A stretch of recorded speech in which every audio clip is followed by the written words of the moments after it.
Hey, how's it going, everybody, and welcome back to the SFS channel. My name is Gavin, and today we've got our weekly trade advice video for Week 4 fantasy football action.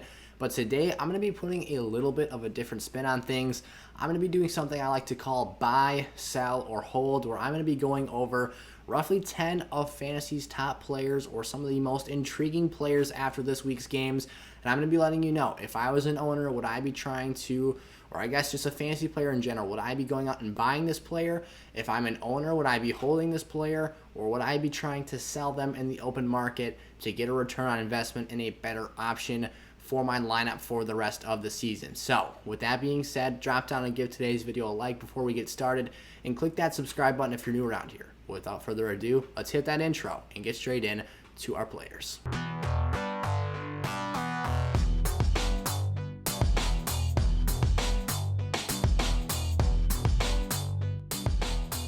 Alrighty, here we go. So we're going to be starting with an easy one here. Christian McCaffrey, the top running back in fantasy football when he's healthy. This one's a buy for me this week. You're talking about a player right now who Matt Rule has openly said, we're not going to be moving him to the injured reserve. We're going to keep him around. We hope to have him back within a 3-week time span. That's still going to scare a lot of people out there, and it's not going to be any easy task to get Christian McCaffrey off of a fantasy team's roster. But you, again, are talking about a top running back in fantasy football, and even some sort of a discount on that trade price and that trading stock makes it more worth the while to go out and target him. You're going to have to give up a king's ransom to get this guy when he's healthy, and it's probably undoable or not worth the value to your fantasy team. But right now, even a small reduction in his price will make it worthwhile to you and could potentially give you upside at a top level for the rest of the season if he stays healthy. I will preface this. Please find a way to get Chuba Hubbard if you can when making a deal like this, because you're going to want to make sure you have that insurance policy mapped out. I am a Christian McCaffrey owner in one league, and I made the choice to draft Chuba Hubbard with my last selection as a flyer insurance policy pick. It sucked watching some other names drop off the board and miss out on the opportunity for those guys. But right now I'm feeling a heck of a lot better knowing I've got my top player on my team basically locked up and insured up with his replacement in the event of an injury, which obviously and unfortunately we've seen play out and be the case here. So Christian McCaffrey, one more time, buy him in week 4 here. This is a player, if you can get a hold of him, there is no reason not to do it at a reasonable price. Jonathan Taylor. Now, this one's very interesting. I'm going to say hold.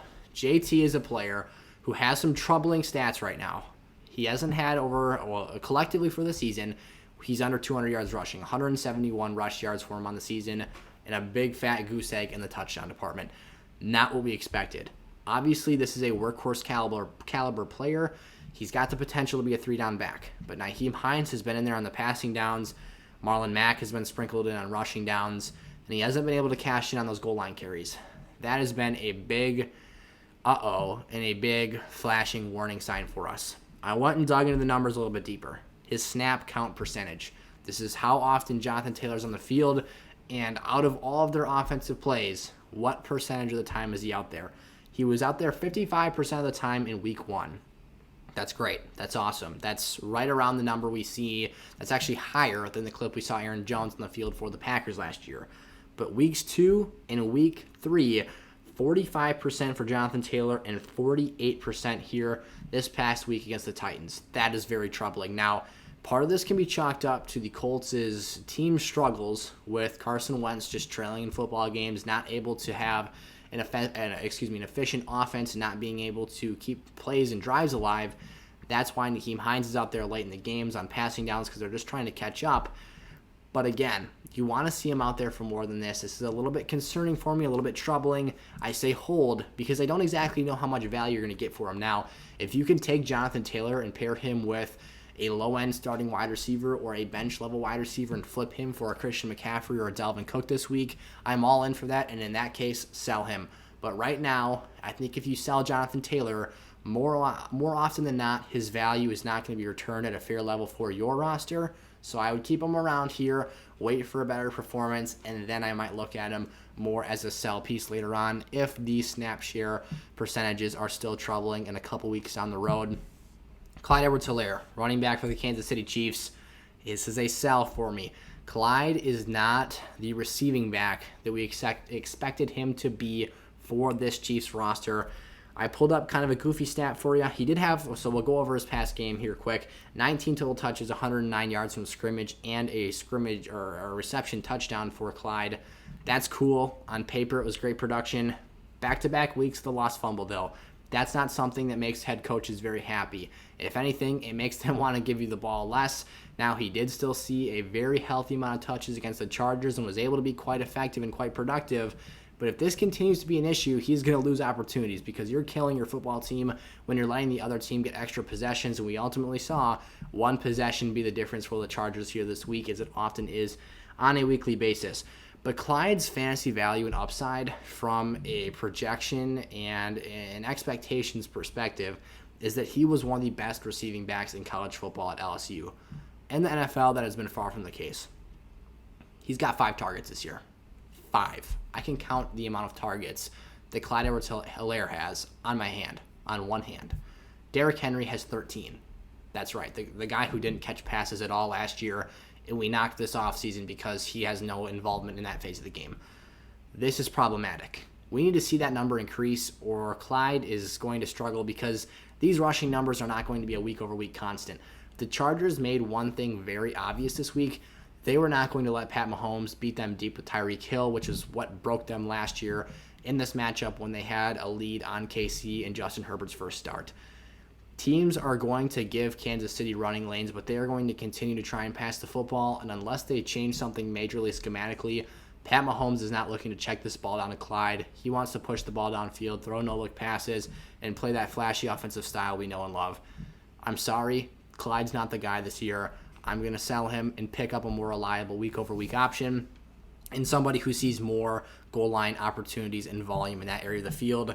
Corey Davis, I'm going to buy here for Corey.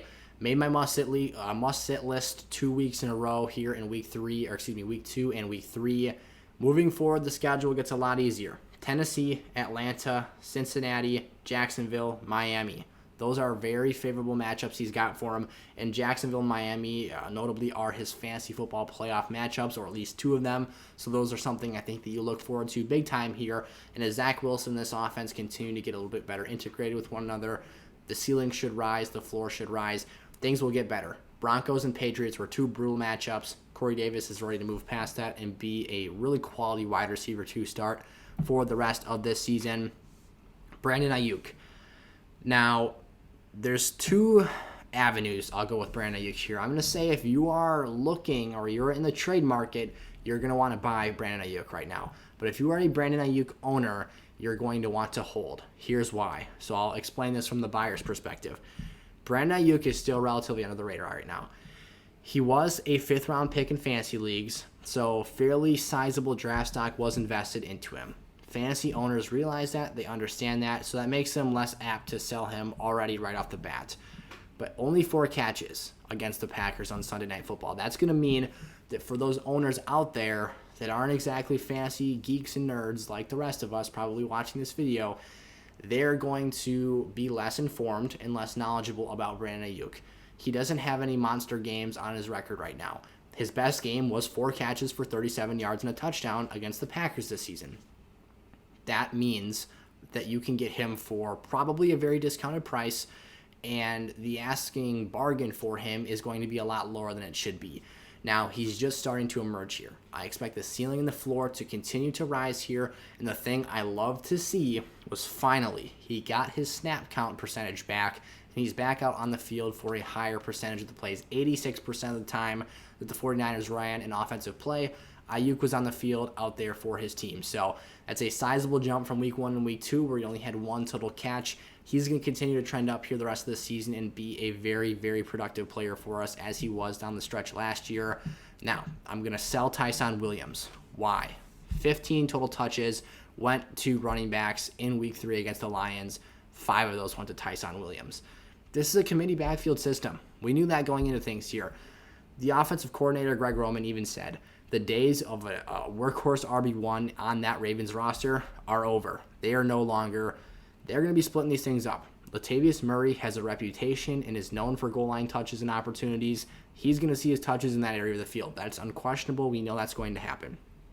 Tyson then has to turn around and either score from outside the 20-yard line, because usually Latavius gets subbed in on that situation, or he's got to be so efficient that the yardage he picks up is able to produce RB2 or flex level numbers. But I think a lot of us are at least expecting or hoping for RB2 performances out of him. That's not what I think his floor is. We saw it this week. What do you have? 20-some yards rushing. Very inefficient and unproductive performance. Tyson's a back I'm looking to sell. He was great for us for 2 weeks, but I think that his ceiling is a lot lower than we'd like it to be. He doesn't have elite talent like a J.K. Dobbins, unfortunately, who would have been the team starter this season. Sell Tyson Williams. Go out there and get yourself some value. Now, his stock is down a little bit, so don't sell him for a bag of chips, but at least be out there fishing around in the trade market and shopping him for a better asset. Trey Sermon. This is another really interesting one. I am going to hold Trey Sermon if I'm a Trey Sermon owner. Here's why. We still don't really know exactly how this backfield is going to be deployed. Elijah Mitchell is somewhat expected to play right now, but it's no guarantee. I want to see how these two are used after they've both been the starter for a given performance. Now, Kyle Shanahan, the eyes are on you. Show us who you trust more. My anticipation is that it's going to be Elijah Mitchell, unfortunately. Trey Sermon didn't really get a fair bargain and a fair opportunity here in week 3. He was sent out there, only got 10 carries, 31 yards, and a touchdown against the Packers. That touchdown really saved his performance. So unless you're getting an exponentially great offer for Trey Sermon, I am not selling him yet, because every dog has his day in this 49ers backfield, and someone is inevitably going to get injured again, and Trey Sermon's probably going to get another crack at the starting job. He's going to have a huge game at some point this season. When that's the case, then you can look to sell him. He's probably not going to be a weekly workhorse running back one.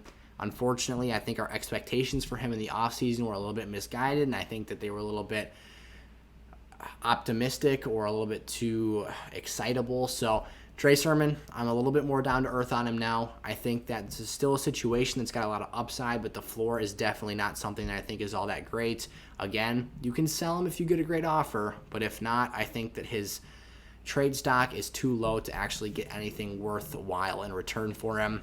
Mike Evans for the Tampa Bay Buccaneers. I'm going to sell Mike Evans here in week 4. This is what I talked about heading into week 3, was that if he went out and produced great numbers against the Falcons in week 2, boom, I'm selling Mike Evans. He comes out here with no Antonio Brown in week 3 against the Rams, puts up a great stat line. 8 receptions, and 106 yards. I expected him, and I had him on my must-sit list because I thought that the Bucs would have him shadow covered by Jalen Ramsey, and I thought that was going to be very, impactful to his fantasy day, as Jalen Ramsey kind of locked him up last year. But Jalen Ramsey hasn't been that. I don't want to go out there and knock on Jalen Ramsey because he's one of the best corners in the league. But Michael Pittman came out here for the Colts in week 2, had a huge game. Mike Evans comes out here in week 3, has a big game. It's not all on Jalen Ramsey, but wide receivers are producing more than I would have expected against this Rams secondary so far this season. So Mike is inevitably going to have short ends of the stick. There's going to be weeks where when everyone in this Buccaneers offense is healthy, there will be at least one odd man out every time. You can't feed the football to each one of these players and expect productive numbers in return. It just doesn't work like that. There's not enough footballs on the field to go around. You only get one of them. Mike is going to have weeks, just like the rest of the Buccaneers receivers are going to have weeks, where they don't get the yardage, the targets, the other volume they need to produce outside of the touchdown department. It also helped that Gronk was knocked out of the game for a short period of time. That also lightened things up and allowed Tom to spread the ball around more, because obviously the less names that are out there, the less people that he can throw the ball to. So Mike Evans, great player, great fantasy producer under Jameis Winston, but not someone I think we can consistently depend on for in 2021 fantasy football. Odell Beckham Jr., very strong return to action, 5 receptions, 77 yards. I am going to sell OBJ, though. Here's my justification for doing so. Minnesota is his matchup this week. On paper, that looks fantastic. The Bears were a super weak downfield passing defense that he had in his first game back, and right now Jarvis Landry is on the injury reserve. Jarvis Landry has actually acted like more of the number one receiver on this roster than OBJ has when the two of them are both healthy and out there. I think that makes a big difference. You're talking about Odell still only having 5 catches.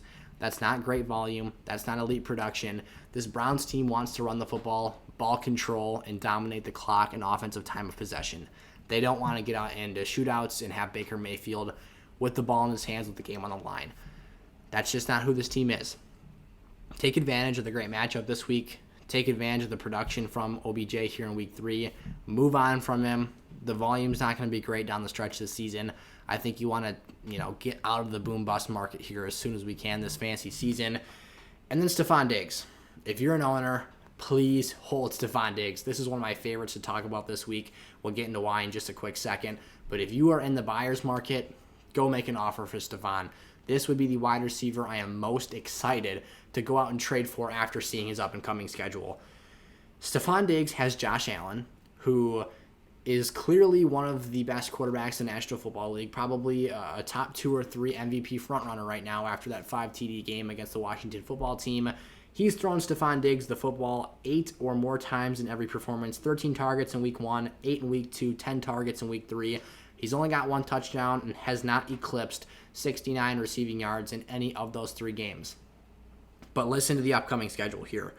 Houston, Kansas City, the Titans, Miami, the Jaguars, and the Jets. That is the next 6 matchups that the Bills have to face here.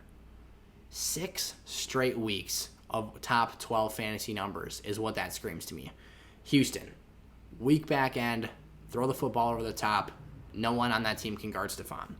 Kansas City, you're going to need points, man. Go out there, chuck the ball deep. You're going to shoot out with Pat Mahomes. We saw Justin Herbert do this last week. You're going to need those points. Tennessee, another one of the weakest secondaries in the league. Miami, you've got yourself a bend but don't break defense. They let up a lot of yards. Jacksonville just traded away one of their top corners, a young player, C.J. Henderson, to the Panthers. They're getting even worse at that position on top of already being terrible there. And then the Jets. They're the Jets. The Bills are going to blow them out. It's a no-brainer. Stefon Diggs has probably the easiest wide receiver matchup schedule here for those 6 weeks of games, on top of already being a top 12 talent and on top of already having a great quarterback stack to go out there and help him produce these elite numbers. So Stefon Diggs is someone I'm absolutely targeting this week. Go out there and make an offer for him. He can do huge things for your lineups over the next month and a half or so. And obviously I expect that to continue through the duration of the season. All right, let me know down in the comment section below what you thought of today's new style of trade advice videos for this week. I wanted to try and shuffle things up a little bit because I also will still be posting my 5 must-buy wide receivers and running backs on top of my must-sell wide receivers and running backs. So I wanted to shuffle things up a bit here and, kind of make something new and interesting for you all to engage in. So let me know your thoughts in the comment section below. Also, all of your questions are down there as well, and I'll get back to those as soon as I can and as soon as I see them. So thank you so much for tuning into today's episode. I'll see you guys next time. Peace out.